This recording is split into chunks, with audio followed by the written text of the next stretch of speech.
I discovered today that a calculator can tell you whether a number is prime or not.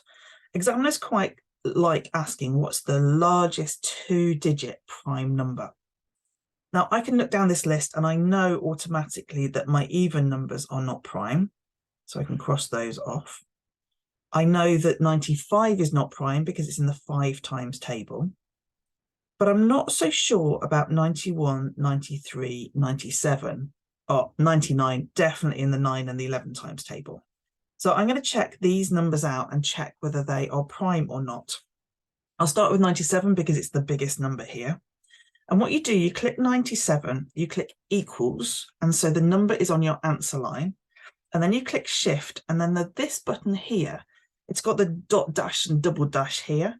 It says fact above it though. So I click on fact and it actually stays the same. So 97 is actually prime. It is the largest prime number. 93, I do the same. So I'm going to click on clear. 93, I click on equals. I've got 93 on my line here. I click shift and fact. And actually it tells me that the 93, the factors of 93 are 3 and 31.